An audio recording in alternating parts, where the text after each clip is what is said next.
Hey, gang, I want to tell you about True Hemp Science full spectrum CBD products. They are fantastic. I've been using them now for a couple of months. I've used their balms. I've used their oils to sleep. And today I'll be talking about a whole new product. Now listen, True Hemp Science promises you premium quality, pure ingredients, and true value.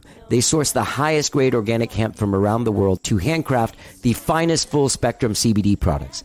They offer a complete line of CBD products, including full spectrum CBD oils, tinctures, CBD skincare lotions, CBD sports rubs, CBD gummies, and CBD gluten-free chocolates. They number their CBD products to differentiate them by strain, by farm, and by extraction method. Now, last week I was telling you about the number 81, which is great for relaxation and sleep. But today I'm going to be talking to you about number G41. That's full spectrum CBG plus CBDA plus terpenes. Now, this has given me some focus. It has some CBD in it, but it doesn't make you sleepy or tired or foggy in any way. The CBG kind of gives you some focus, and it energizes your brain while keeping you calm and cool. You know what I'm saying? People report it relaxes their brain and does not affect cognitive performance. While it is calming, it is less physically so than CBD. It's great for working. It's great for getting your work done. I'm even using it right now. So, gang, How Did I Get Here is partnered with True Hemp Science full spectrum CBD products. And if you use the code HDIGH, you will get something special. Purchase $65 worth of regular price products and receive 296 milligrams of number 81 distillate. That's the one I was telling you about. That's great for rest, relaxation, and sleep. Just go to truehempscience.com/HDIGH for How Did I Get Here? And you can also visit them at their brick and mortar store. That's right. They have a physical location right here in Austin at 505 West Mary Street, Unit C, Austin, Texas. Don't forget, use the code HDIGH. If you're already using CBD products, switch over to this one. I promise it's going to be great. You're going to love it. All of these products are great, and the CBDA is unbelievable. Like I'm telling you, I feel very clear. I feel very focused. I haven't been drinking a bunch of coffee all day, and I'm not all anxious from coffee. You know what I'm saying? TrueHempScience.com, HDIGH. You're not only getting yourself some CBD, but you're helping us out here, right? By using the code HDIGH. TrueHempScience.com. Go get your full spectrum CBD products today. Let's get down. And you may ask yourself, well, how did I get here?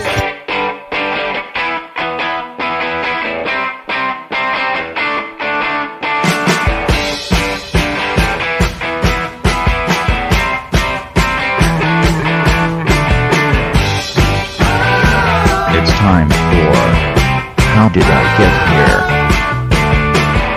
And now here is your host,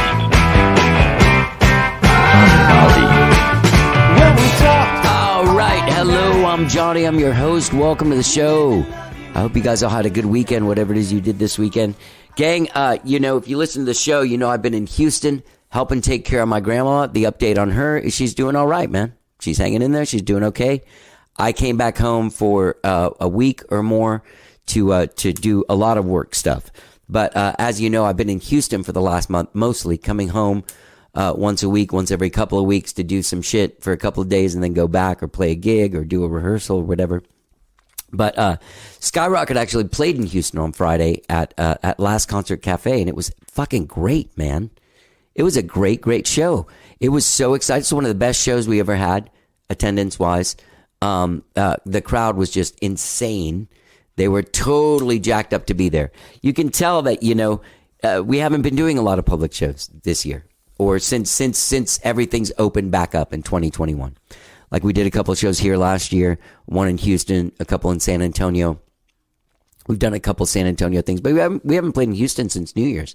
And that one was sort of like a timid crowd from Omicron. But this was like full on outside, hundreds of people singing along, going nuts. It was great. Great time. We have another big outside show coming up here in Austin, actually, at Hotspot on July 16th. You can go to skyrockettheband.com, get your tickets, find out when we're playing. It's always a good time. It is a cover band, but it is a good time. It is a great time. Anyway, what else happened? I want to tell you guys about a show I am playing next Wednesday, June 15th. It's Zach Loy's 40th birthday. Zach Loy plays guitar with the band live, and he is turning 40, and he is getting together a lot of bands that influenced him.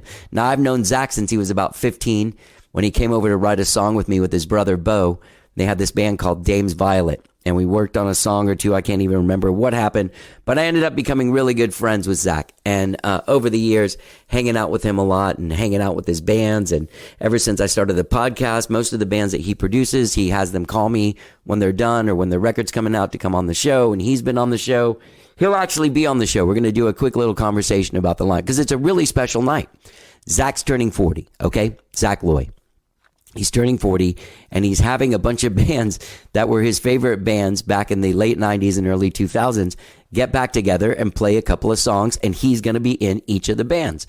So Alpha Rev, he was in that band. He was in a band called Mother's Anthem. He was in a band called Dame's Violet. They're all reuniting. But one of his favorite bands was Sounds Under Radio with Lang Freeman. He's going to get up and do a couple songs with them. He's going to get up and Endosheen is reuniting. And I believe I'll be playing on that too, is because I was in Endosheen as well. But Zach will get up and play. And Gowdy, me and Einar Peterson from the band Gowdy are going to get up and play a couple of Gowdy songs and one of my songs with Zach. That all takes place June 15th at Antone's here in Austin. Go to antones.net or look at Antone's, the nightclub. Look at their tickets. Get your tickets before they sell out. It's going to be a big night. I mean, a big night of, it's definitely a very specific time of music, but it's going to be a lot of fun. These are all like my old bros from back in the day. It'd be great to see. Endosheen hasn't played together since like 2006 or something. 2005. I can't even remember. Anyway, that's what's going on. And Zach will be on the show on Friday talking about it a little bit. And also, guitar legend Eric Johnson will be on the show on Friday. Yeah, that's right. Me and him talked when I was at my grandma's house. I was talking to him in the backyard. It was a great conversation. Tune in on Friday and check that out. Gang, I have a great show for you today. Nick Cooper from Houston hip-hop, jazz, Latin, funk, and Afrobeat collective Free Radicals is my guest on the show.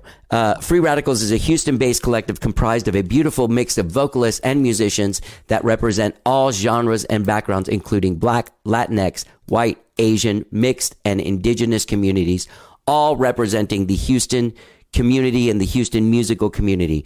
They also fight and go out there and play protests, and their music is all very, very socially conscious. Their latest album is called White Power Outage Volume 2. There was a White Power Outage Volume 1 that is available wherever it is you stream and download your albums. But this band has been around for over 25 years. They put out their first record in 1998, but they started in 1996 with a guy that I knew from a long, like their leader, their main wrangler, their ringleader and producer, Nick Cooper, was in a band called Sprawl when I lived in Houston in the late 80s and early 90s.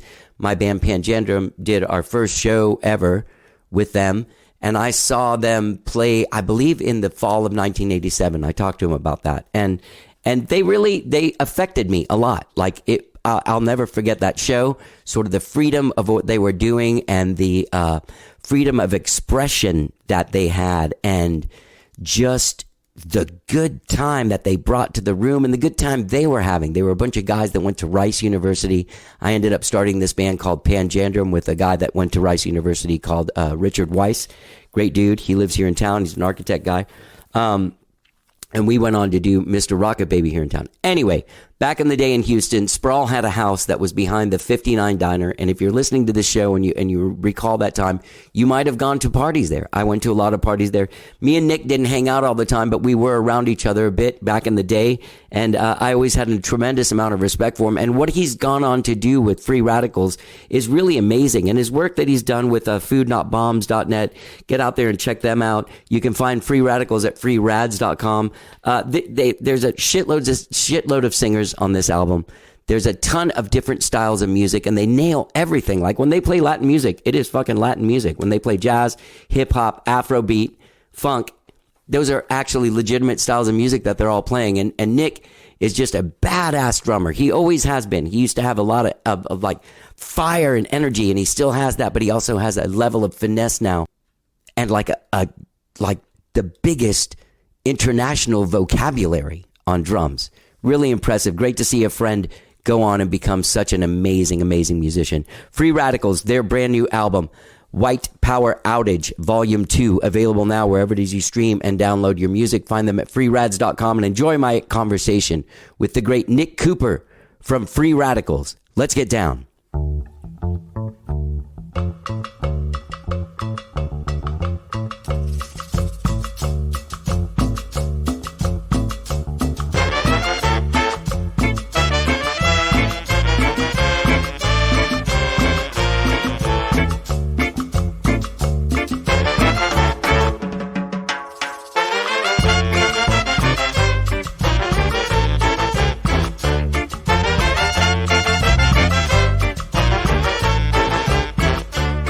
Doing, man? All right. I was so stoked to see that it was you behind all this music. Yeah. And I'm producing it. Yeah, man. How are you? Doing good. Got a little baby during COVID here. We got a 9-month-old. Oh, congratulations, man. Yeah.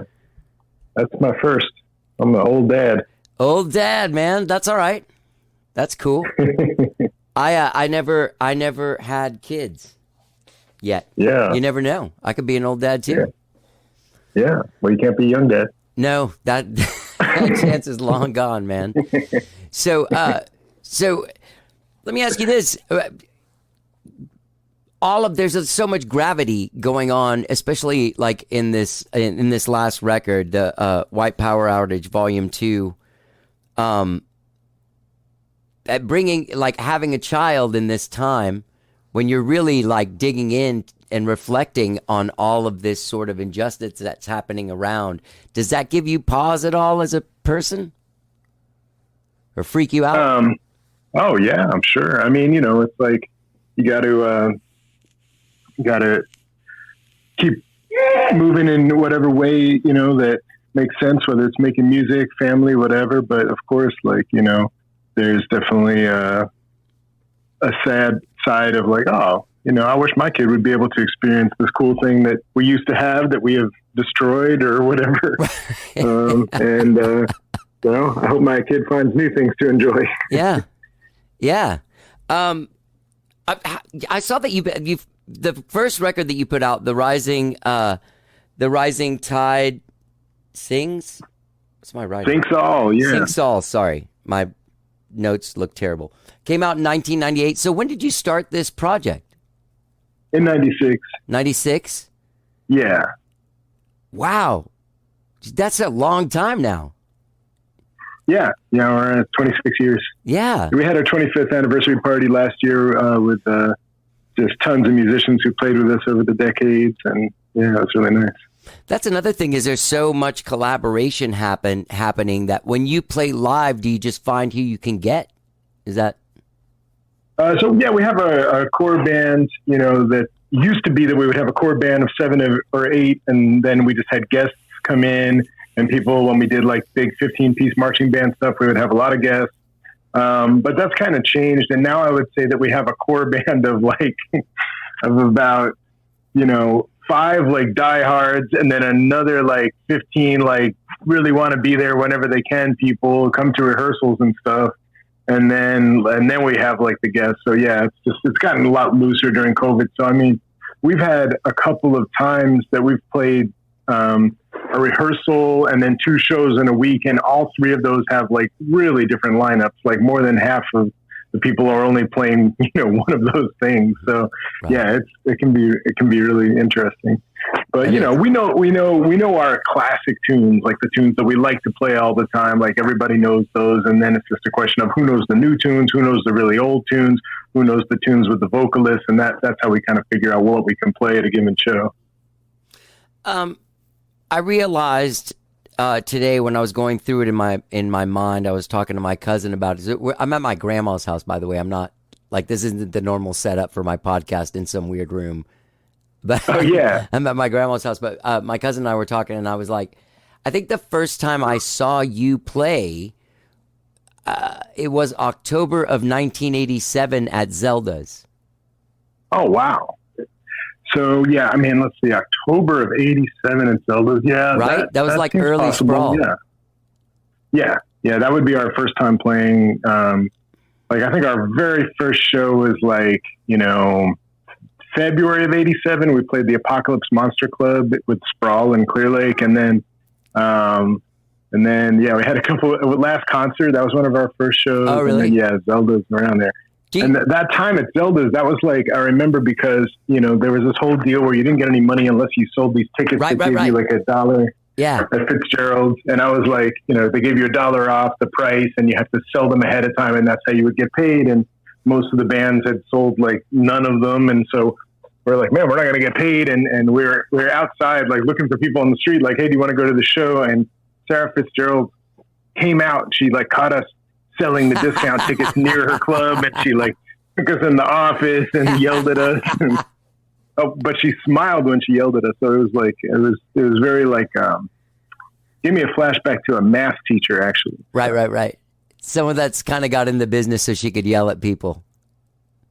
Oh, I don't know, man. It was she had a very strange ending of her whole tenure where she like sent out this kind of like, I don't like you rap music people because you're this, and this. And like, everybody was like, oh man, she's racist. And everyone stopped playing there. So that was like the last anybody heard from Sarah Fitzgerald. Well, I actually played the last night it was open. Yeah. Oh, wow. And I had a, I knew her because I was in that band Panjandrum and they managed us. Yeah. And I mean, she wasn't like directly involved with us. There was underlings of hers that dealt with us. She didn't really do anything except come in and yell at us every once in a while for something. One of the things I remember that was great was she told our direct manager guy to start putting us in some other clubs because we had the worst bar. Like we could fill up the club, but it was all underage people. And so we had to go play at these weird bars in like 1960 where you play like 3 sets to like to try and expand our audience to older people. It was so weird. Anyway, that whole scene was weird. And I don't, she's, I mean, who knows? Maybe she's racist. Oh man. I mean, she's an old Texas lady that old Texas lady wanted to talk some smack about rap. I mean, she, probably is a little racist, but so were our grandparents. Yeah. I don't know this about you. Where are you from originally? New York City. Okay. You came to Houston to go to Rice? Yeah, in 86. What'd you major in? English and art. Did you graduated, right? Yeah. Yeah. Sometimes band guys don't. But I always thought of you guys as all like pretty a pretty smart, like the most intelligent band on the scene at that time when we were playing together. Yeah, I mean, we enjoyed a certain amount of stupidity. So, it had elements of a bunch of privileged idiots as well. Yeah. Did you guys, what was that? Your place was like on Norfolk, wasn't it? Like these... Yeah, Lexington. That's where it was, like behind 59 Diner. Yeah. Yeah. We had a song about the 59 Diner in my old man, Sprawl. Yeah. Was the whole band living there? I just remember going to parties and being there at weird hours of the night. Yeah. Different times, different band members lived there and other random people. Yeah. It was like a whole block, like a slumlord kind of situation where like a house would be like $600 a month or something like that. So you could get a small bedroom for like $100 or a big bedroom for 150 or something like that. Yeah.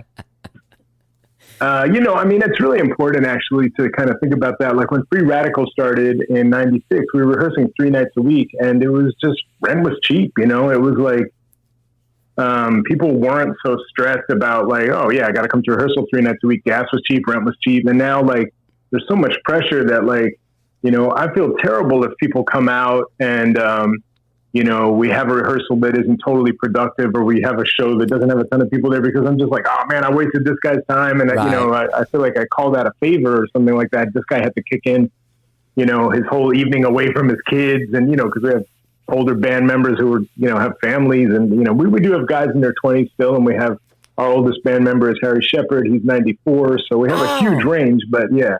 Harry Shepard is still out there kicking.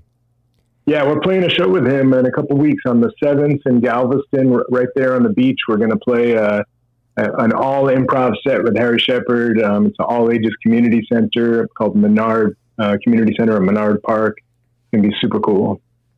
That is awesome.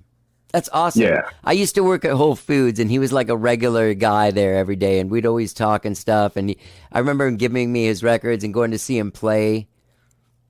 Yeah, Harry is still rocking. I wrote an article about him a few years ago when he got cancer. It's called Harry versus Cancer Round 1. He comes out swinging. And I'll go read that. Yeah, in the Free Press. And it was such a. It's just been. I've known him since he was 60 and I was 20, I guess. And now, now he's 94 and I'm 53. So yeah. Yeah, he's like one of those guys, that's what I remember. Like, he was old then. You know what I mean? Yeah, he gives everybody hope. They're like, oh, maybe I'll still be able to play music when I'm 94 and I'll still be rocking and, cruising around town and driving myself and carrying my own equipment. So, yeah. Nice to imagine that all of us can be as healthy as Harry. Yeah. Yeah, I hope so. So let me ask you this. So you moved from New York to go to school in Houston, but what kept you here that you didn't go back there?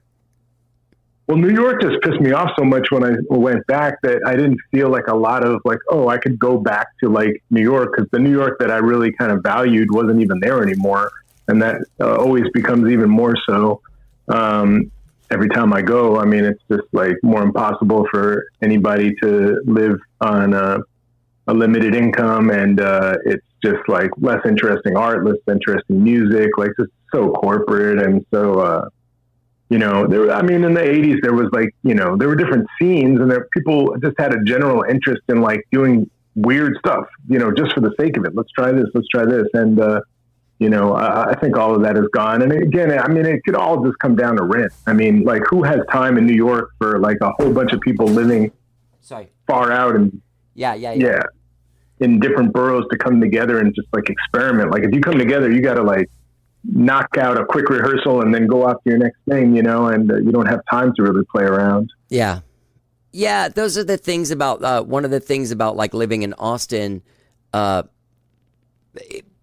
people are always wanting industry to be there, like record labels and all this kind of shit. But I'm always as soon as that happens, it stops being the cool place where you can get your shit together. I don't even blame the industry. I blame real estate. It's just capitalism. Real estate for sure. Yeah. It's just real estate. They run the city, everybody on Houston City Council is beholden to real estate. Of course, oil money runs the town in a certain sense, but oil money, they don't really care what the city does or whatever. That's just real estate. Real estate is running the show. I work with the homeless. I work with, we play a lot of street protests. We're involved in stuff going on locally. And, every time you talk to a city council member or the mayor or whatever, they just, if you're not real estate, they don't even pretend to listen to you. So, that's a horrible way to have a city, but that's what most cities are like. Yeah, unfortunately. Tell me about what work do you do with the homeless? What? Oh, so I'm mostly the kind of website and grant writer dude right now. I haven't been going out and doing as much direct work or any direct work since COVID and since having a kid. But for years, I've been involved with Houston Food Not Bombs. Uh-huh. We share vegetarian and vegan meals with the homeless 4 nights a week. And we do so a block away from City Hall. And these last 2 mayors that we've had, Turner and Anise Parker, they're a block away at City Hall, right? Where they could come over and see what we do, but they just treat us with such contempt about they've announced probably 5 or 6 different times that they're going to kick us out of there and arrest us or whatever. And they haven't moved us an inch. We're right there in front of the downtown public library 4 nights a week. We have a huge line of homeless people and non-homeless people who are hungry coming to get some food. And they're just, they think like, oh, it'll be easy to threaten them and get them to do whatever we want. So we just shame them. We name and shame them. We put a picture of the mayor's homeless liaison guy and show what his salary is and show him wearing like a scarf and a little, neck kerchief around his neck at a fancy fundraiser or whatever. And we're like, this guy's getting paid like, $150, $100 and whatever $1,000 a year, like to go to these fancy fundraisers while we're all volunteers, feeding the homeless, 100% volunteer. And we've been doing that for decades. Wow.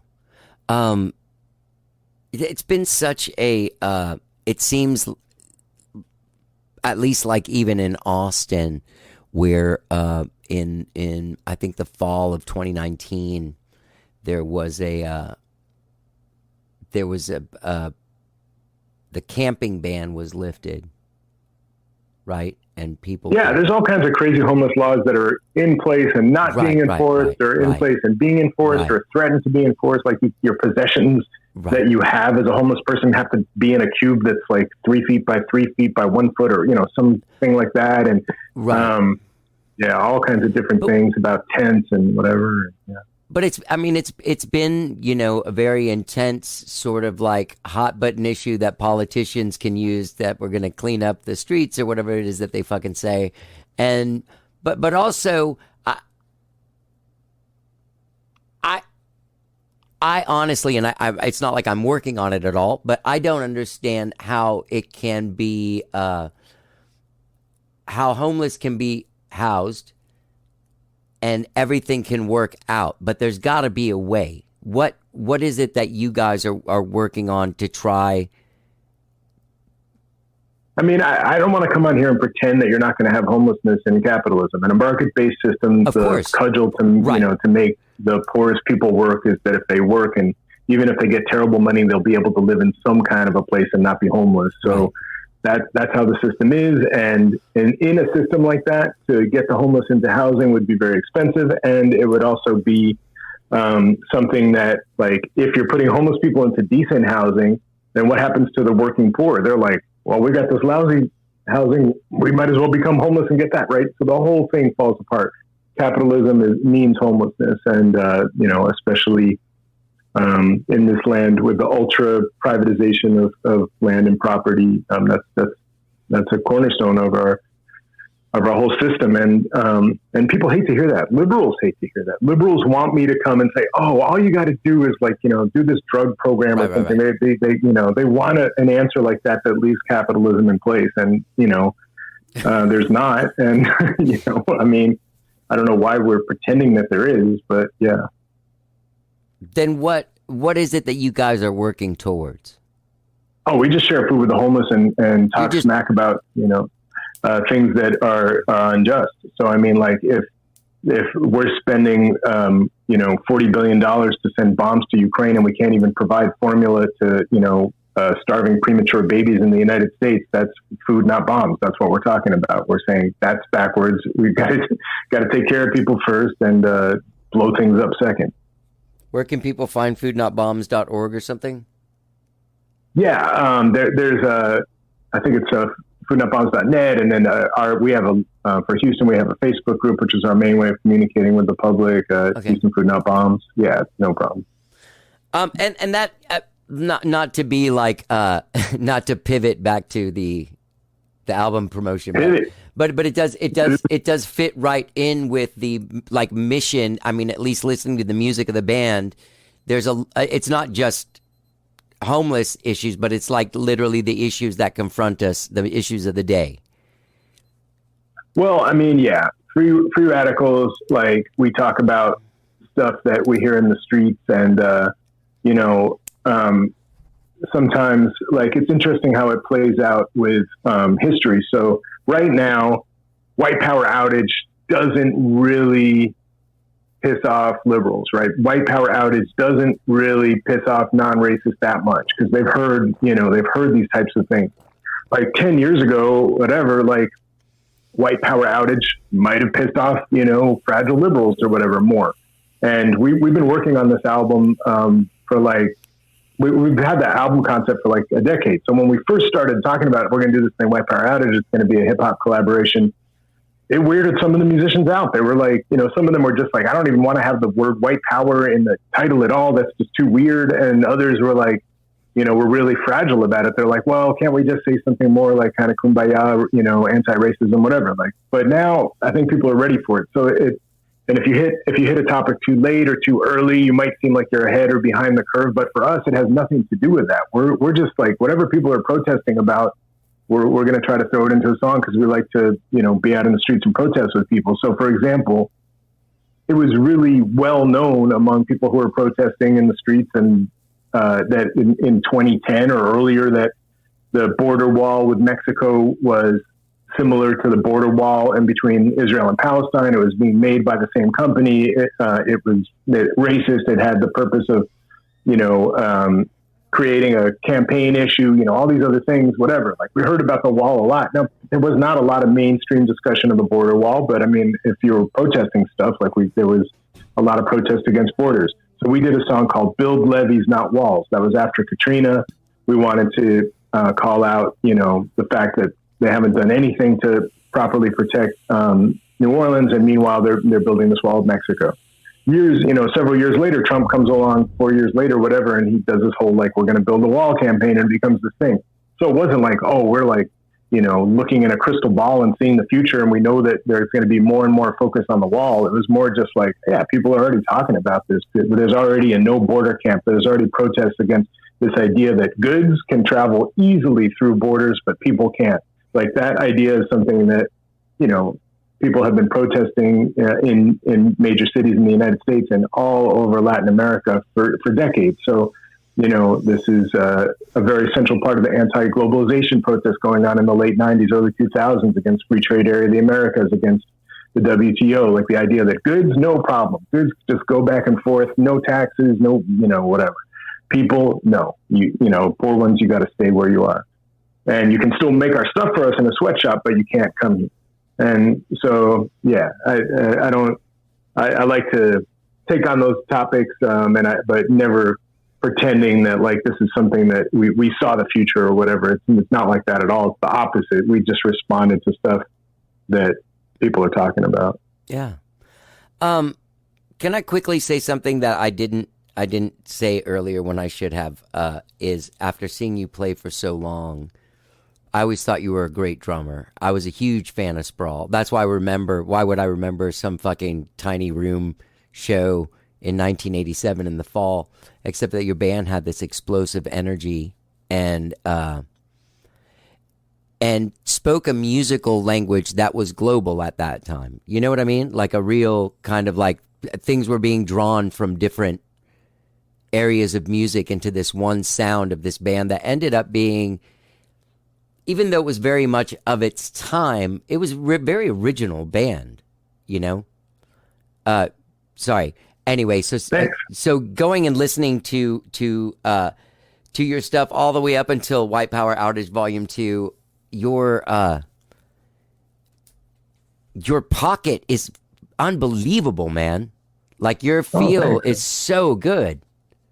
When you record, I appreciate it. Yeah, when you record this stuff, how are you doing it? All right, so there's a lot of different ways that we record, and if you listen to our instrumental albums, you're going to hear a lot of songs that were composed, and we knew basically how we were going to record them. Even on White Power Outage, there's Manifestación en el Centro Hoy, Protest Downtown Today. That tune, that was written, we played it a million times, basically like that with solos. Same goes for Frozen Power Outage. Same goes for Ghosts and Mantras. These are songs that we know really well. So our instrumental material, it might just be completely kind of, like a jazz standard, not a jazz beat, but a jazz standard in the sense that you have a melody, a bunch of solos and a melody, something like that.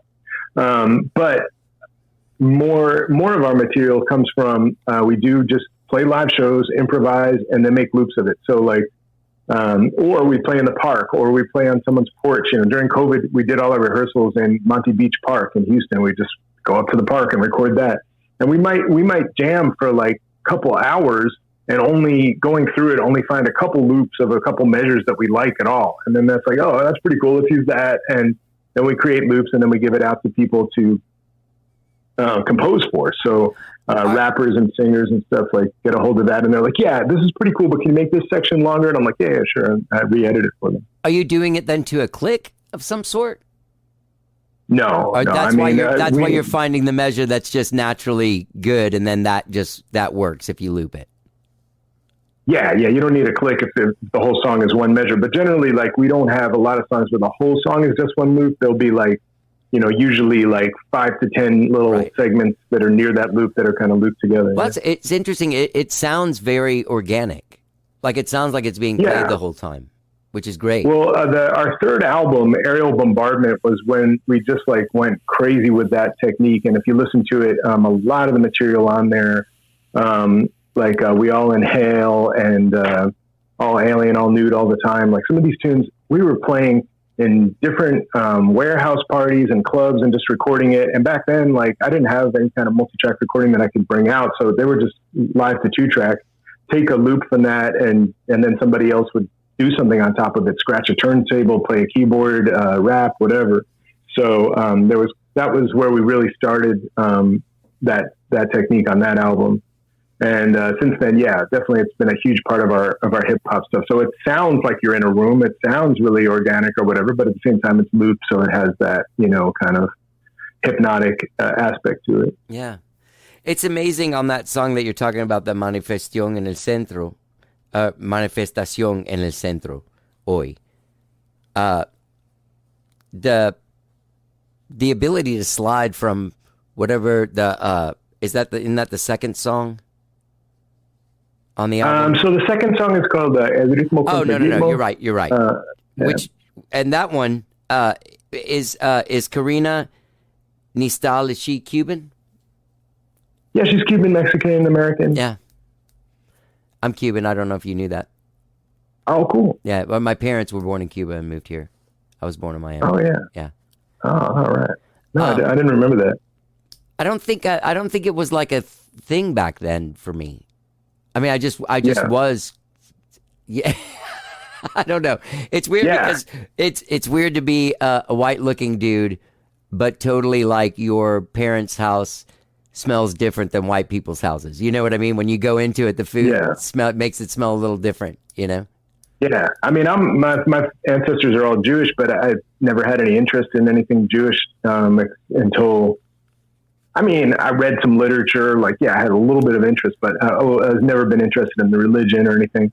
But over the last several decades, just the fact that I can claim that I'm Jewish when I'm talking smack about Israel gives me some kind of, path to be able to do that more. So I end up talking about like being Jewish so that I, in the context of an anti-imperial thing. And then we also play a little bit of klezmer music, but so El Ritmo Contra Ritmo, this was like, so basically like Karina was writing her own stuff, for her first album, she did a song called Estamos en la Lucha. Beautiful song. She wrote the whole thing. It's so powerful. It's based on her protests outside the immigrant detention facilities. And we shot a video at protests with Karina. So, that was a great experience. And then on the second album of White Power Outage, I was like, man, we got to get Karina on there more. I want to get her on there a bunch of times or whatever. And she had told me all this stuff about not being able to send money or assistance to her family. And she was talking about it. And I just sat down and wrote that for her. And I was like, would you want to sing something like this? And she's like, yeah, let's do it. Like, I'm ready, and so it was just, based on that stuff that she had been talking about, the difficulty of the embargo. And then the other verses are about torture at Gitmo. So El Ritmo Contra Gitmo. But and we're going to release a video for that in collaboration with the Pastors for Peace, who have been doing humanitarian aid missions to Cuba for many years. So they're giving us some footage to put in that video. That's great, man. You guys have some good videos out. You just had one premiere today in Fader, right? Yeah. Oh man, I can't tell you. Like, we had this weird parallel of experiences on Volume 1 and Volume 2. We had a guitar player from Australia who was jamming with us on Volume 1. He knew a rapper back home who was Aboriginal, tribal, indigenous MC. Called him up, and that guy just sent me like 4.5 minutes of like incredible like rap on the topic of white supremacy in Australia. And I'm like, man, that's like, it's definitely going to go on the album. We love it, And similarly, on Volume 2, we had a South African guitarist playing with us. It was just in town for a couple months. And I was like, do you know any rappers back home? And she's like, yeah, I know this guy, Jitzvinger. Yeah. Incredible. He's gonna lay it down for you if he's interested. And so I reached out to him, and it was the same thing. He just sends me this track, and I'm just like, holy crap, man. Like, you just hit the nail on the head, like, and taught me stuff, about South African history. Yeah, I mean, I've studied a fair amount of it, but, and just getting to talk to him and work with him has just been incredible. And then he comes up with a video for it. And then we worked together. He sent me the translation, and I put in the subtitles and in English and Afrikaans. And I was just like, oh man, this is something I dreamed of back, decades ago, that I could just collaborate with somebody in another country who's not the most famous or something, or that. Yeah, just some person that somebody knows, and they're going to send me tracks. So yeah, in both cases, The Great Australian Heist on White Power Outage Volume 1 and Poke Kobesh on Volume 2. Wait, that's how you pronounce it? Is it Poke Kobesh? Something like that. Okay. Yeah. You can listen to how he says it in the song, but yeah. So, that's an amazing. Do you know this guy named Graham Reynolds? Yeah, drummer guy. No, he's a composer, and he does a bunch of movies and stuff. Okay, I was thinking of a different Graham, the guy from Golden Arm Trio. That's him. Okay. That's him. Oh, that's him. That's him. Yeah. He actually, I just had him on the show, and he did this collaboration. And I'm drawing a blank on the name of it, but he collaborated with a bunch of artists across the border, and they made this giant sample library that's available for free to everyone.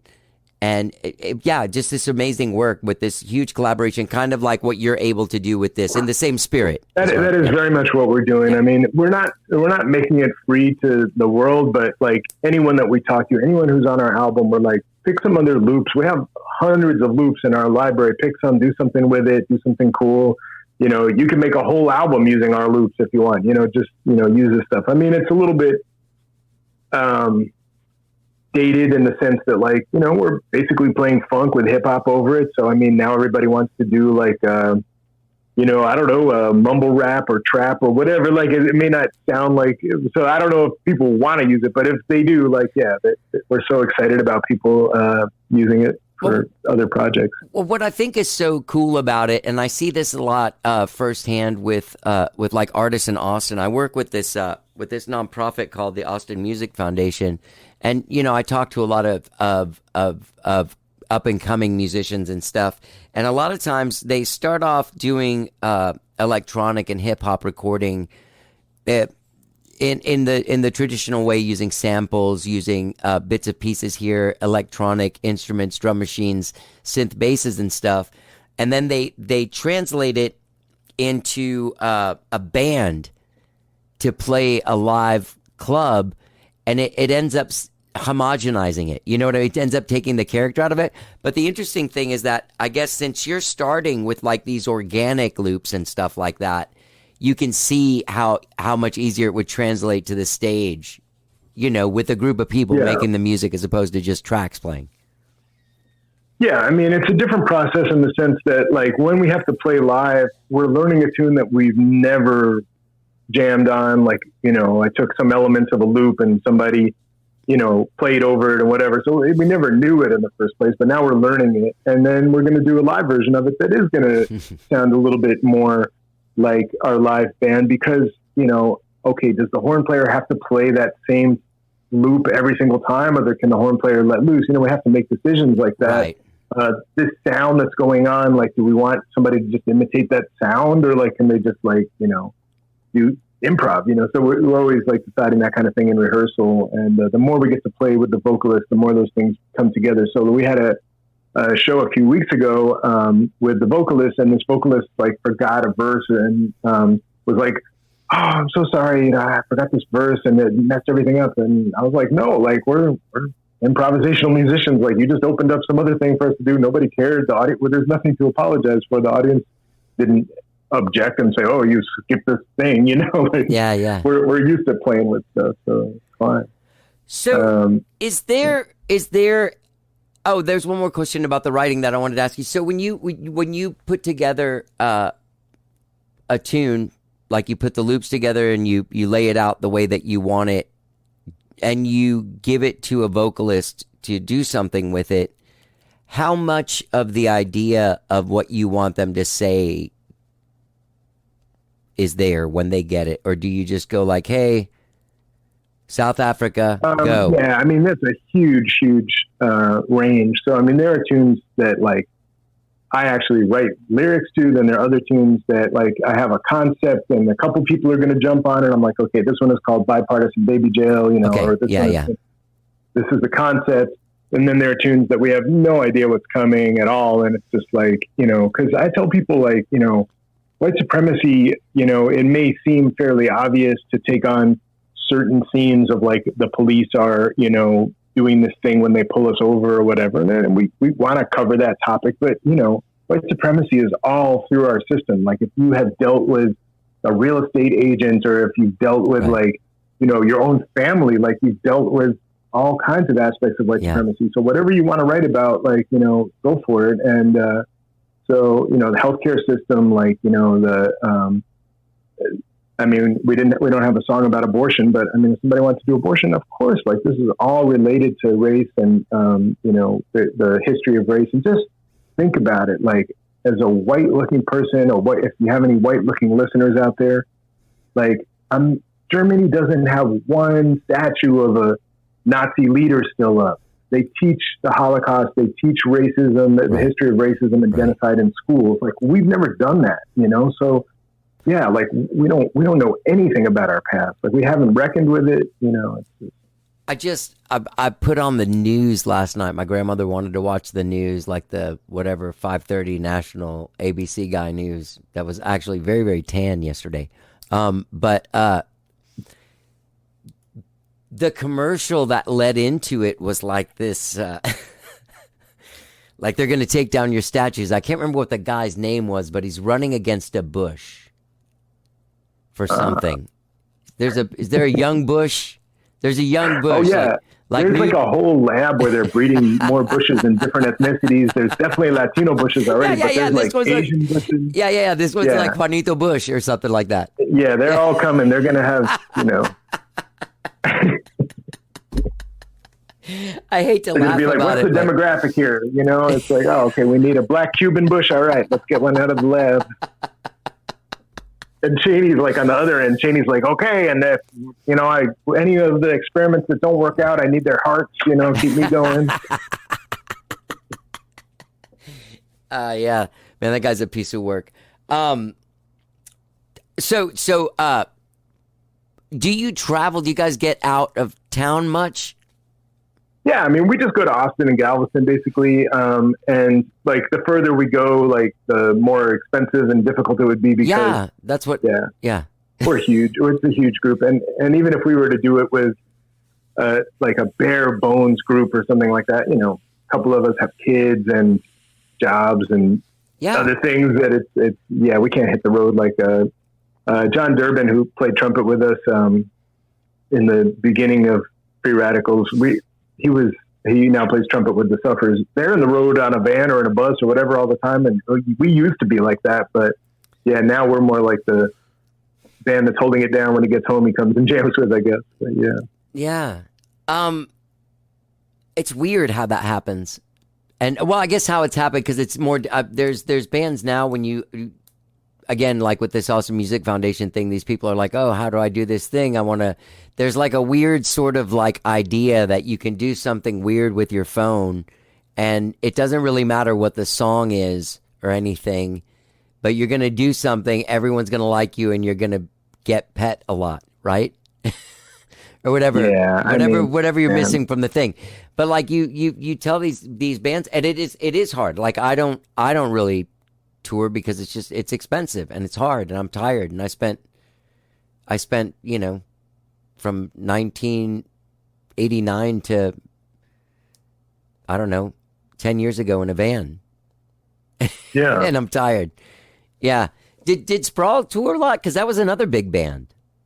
Yeah, we toured a ton. You did? Like every summer, yeah, we would just be like, and there were certain places that we just felt so drawn to go back to because we had such good shows there, like in El Paso and Carbondale, Illinois, and Lincoln, Nebraska, and Orange County. Like we just like, we felt like we had a whole crew there. We felt like we had a scene. We would go to Orange County, we'd go to Riverside, and No Doubt and a bunch of other bands were just playing every ska festival, and we'd just be thrown in the mix or get to play, and then all these I miss it. I miss not the traveling isn't what I'm talking about. I'm just talking about like the existence of scenes. Like we don't really have scenes like that anymore where there's a whole bunch of people who have a DIY club where they're booking stuff because they think it's cool and they like, alternative and independent music, and, they want to do weird stuff. And, so that whole DIY culture that, I grew up in the 80s is, it's kind of gone, and I miss it. There's still like punk rock house shows and stuff like that, and folk punk house shows. There's still house shows going on, of course, but,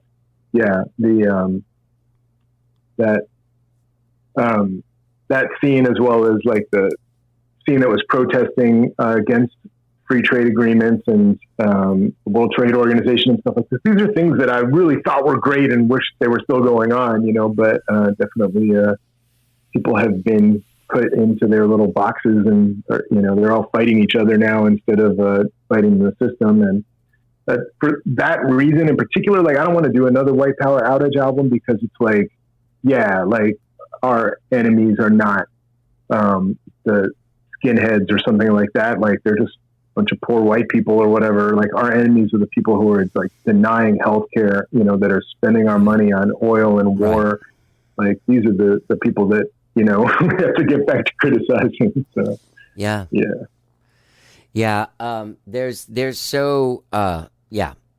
There's a lot that needs to, what do you think your next move will be then? Oh, yeah. We'll see. The theme, is kind of an organic thing also that, just comes out of something somebody says. Like I was walking in the park in New York with our sax player, Jason Jackson, and I guess we were in Strawberry Fields in Central Park, and they were like fencing it off. And I'm like, hey, man, you're like putting a fence up in Strawberry Fields. What's going on? He's like, oh, that's the Freedom Fence. And I was like, let's call our next album that. So the Freedom Fence. Our idea. Yeah, that was Genius. a 2012 album. So yeah, and the Freedom Fence. Yeah, check it out, man. It's a wonderful album that we did in 2012 that we're very proud of, and yeah. So you've got these shows coming up. When is that show you said you had in Galveston with Harry? I think it's coming out in a few weeks. Yeah, in June 7th, and then on July 21st, I think we're going to do a video release party and play some live music, but we haven't found a venue for that yet. But yeah, everything's always up at freerads.com on our upcoming calendar. Yeah. But yeah, that Galveston show is going to be special because we're going to have the marching band, we're going to have the stage band, and we're going to have an improv set with Harry Shepherd. So is the marching band's like kind of like a second line thing? Yeah, we got tubas and a bunch of horns and marching drums, and yeah, we play a little bit of New Orleans and funk style stuff, but we play all of our styles. It's just a marching format, and it's for street protest. So like tomorrow we're playing a protest with the janitors downtown, and we're going to bring the marching band, but it's like, okay, we gotta, like, these women janitors that we're playing for in the union, like they're a bunch of Latina women, like we got to play all of our Cuban and Mexican stuff that we have. So we're focusing on that. So we try to make it appropriate. And I mean, we play such diverse shows, from street protests to weddings and funerals to breakdance competitions. So like, we have a lot of different modes. Yeah. It's really awesome though.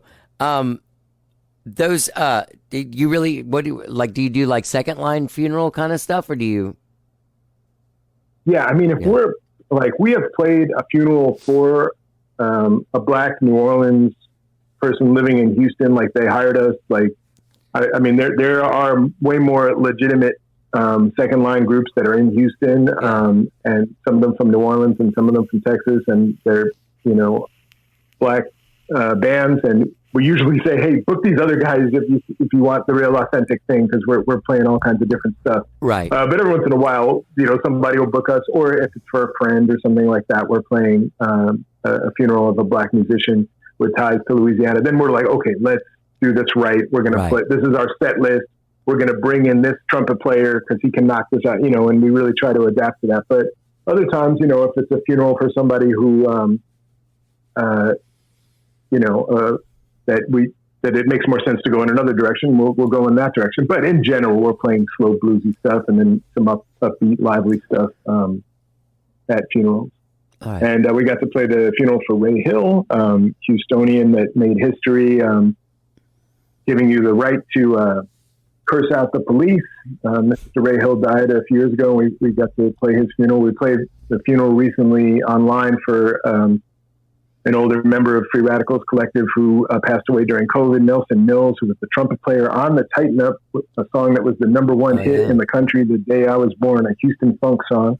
The trumpet player, he passed away. And so, we usually like to do, something respectful and slow, like we'll do St. James Infirmary or whatever. And Muhammad, our percussionist, Pakistani American, who's got an incredible blues voice and loves the blues, and he brings the house down. He also got to sing the national anthem for Bernie Sanders when we played the Bernie Sanders rally. So, nice. Muhammad can really bring it. Yeah.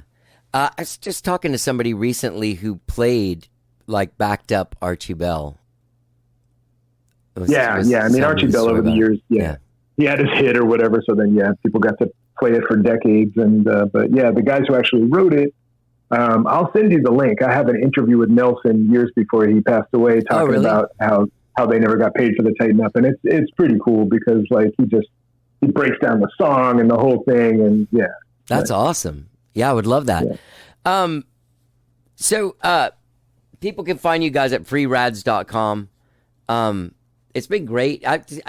Listening also, I wanted to mention to you that I was really blown away at your musical fluidity to jump from song to song, to go from, even in the Latin world, like doing El ritmo contra el ritmo versus manifestación en el centro hoy. You know what I mean? Like those are two different vibes of that world, Right. I mean, there's definitely cumbias, we can pull off, and we've been doing them for a while and we like them. Mambo, salsa stuff, we're not really playing salsa music. We're playing kind of an older mambo style. We do that, but that's one of our bags or whatever. But there's other styles that we're not ready to do yet, and maybe we'll work it up. We listen to Mexican banda music. It's fast, it's crazy. The tuba players are doing crazy stuff. Right. We couldn't pull that off right now. So. Yeah, we mess around, and certain styles we try to do very authentically. In general, our ska is not 1980s ska or something like that. It's generally 1960s Jamaican style ska, so it's relatively authentic. Although we might do something a little bit weird with it. Whereas other things like our klezmer music, there's nothing traditional or trying to be accurate about it at all. And pretty much all of our klezmer tunes, because they have kind of a polka thing, we'll go into some hardcore punk or some heavy metal or something like that. So, sometimes we're actually trying to do justice to the musical form, and sometimes we're just messing around with it because, musicians like to play. Yeah, that's right. Well, man, I'm glad you're still playing, and it's great to hear your stuff. People should get out there and check out Free Rads. Freerads.com. All the albums, from the very first one, The Rising Tide Sinks All, from 1998. That's a great record. Thanks, man. And White Power Outage Volume 1, you mentioned Sprawl a bunch, so I should mention that Matt Kelly is on there doing a recap of an old Sprawl tune, Piece of the Rock. He's totally it was a kind of a, I don't know, heavy metal ska thing originally, and then we turned it into a bluegrass with an edge kind of thing. But I mean, it's from the voice of a redneck or whatever. So Matt is the only white vocalist, I think, on Volume 1 or maybe on both volumes. And I was playing it for some of the rappers, and they were listening to it, and they were like, "This one, man, people are going to hear this like, and it's like, you know, land ho, yo, we've got it made. Now off we go to better ways, 5 weeks in a boat to get to this place that natives, they are savages. And, you know, it's just like, it's from the perspective of a colonizer in this bluegrass scene. It sounds ridiculous. And Matt, of course, like, is great at nailing that kind of thing. And, yeah. Is he still doing music stuff? Is he still in Austin? Yeah. Last I talked to him was a couple months ago, but yeah, he's teaching and he does his own music thing. He's not playing with as many bands as he did just a few years ago. But yeah. I remember like 20 years ago going to see some band he was in. Well, Middle Finger was his post-sprawl ska metal band. They were incredible. He played with, what are they called? Saucy Pants or something. He played with Baby Got Bacteria. I don't know. Yeah. All these Austin bands. Yeah, tons of bands. Yeah. Well, man, it's great to see you. And these records are great. People should get out there and check it out. And definitely check out foodnotbombs.net. Yeah. And what's your email? My name, johnnygowdy@gmail.com. Oh, okay, cool. Yeah. Yeah, I'll send you some stuff. And yeah, definitely check us out. Of course, we're on every platform. Free Radicals, White Power Outage Volume 1 and 2. Or check out the older albums because we went in, you know, those are mostly instrumental and we did all kinds of different things on those. But yeah, definitely appreciate the opportunity to talk to you because, you know, you're someone that has been around like what we're doing for a long time. And, you know, and it's somebody that actually knows about the material. It's really nice because like so many of these people nowadays are just like, we'll reprint your press release. And No, I mostly just listen to the music and I do a skimming of the reading and that's when I saw your name and I was like, oh man, no way, this is going to be awesome. But I loved the music and I went ahead and just was like, like it spoke to me and I thought like, wow, this is a great thing. And it's always I on this show and kind of coming out of this Houston scene, even though like as a teenager, I had a big foot in the Austin scene, but then moved here. But like that scene was my first like real scene that I was like, you know, it's like you guys and all that stuff. And when I get, I mean, there was a scene. It's different now. No, totally. I'm just talking about that sort of late 80s, early 90s. Yeah. Whatever was happening here with all the bands and our Guatemalan print shorts and stuff that we were doing. But whenever I hear of like a band from Houston, I'm always like, oh yeah, you got to come on the show because I'm always like, let's get Houston people a voice. Yeah, well, we really appreciate it, and we were up there for South by Southwest, but we'd love to come back again soon. Man. And hit me up when you come. Where do you play when you play there? I mean, we always South by Southwest. It's like every year they put us on at the Elephant Room on the last slot or second to last slot on Saturday night of South by Southwest. That's kind of been our niche or whatever. We man, I tell you though, every time we go up there, like something happens. There's a shooting or people getting run over, and like the guys in my band, like they just.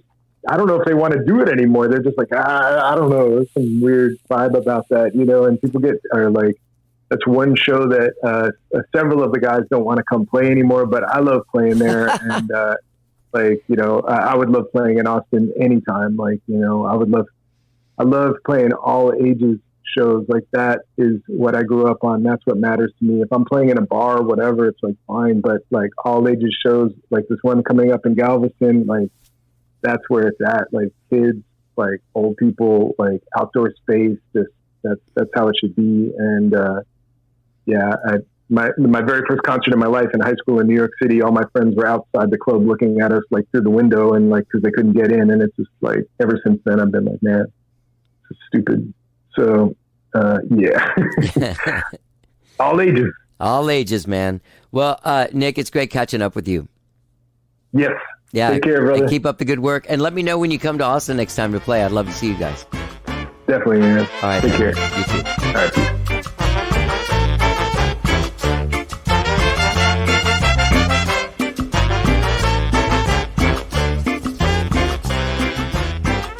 That's Nick Cooper, producer of Houston's Free Radicals, a hip-hop, jazz, Latin, funk, Afrobeat collective based out of the great city of Houston. My friend that used to be in the band Sprawl. Find them at freerads.com. Check out their album White Power Outage Volume 2. And, of course, you can check out White Power Outage Volume 1, wherever it is that you find your music. Great talking to Nick. When you're out there checking out freerads.com, don't forget that you can subscribe to this podcast wherever you find podcasts, be it Spotify, Apple Podcasts, TuneIn, Overcast, Stitcher, anywhere. New shows every Tuesday, every Friday. Stick around. On Friday, we got Zach Loy and, of course, guitar legend Eric Johnson. All right, have a great week, whatever it is you're doing. Let's get down.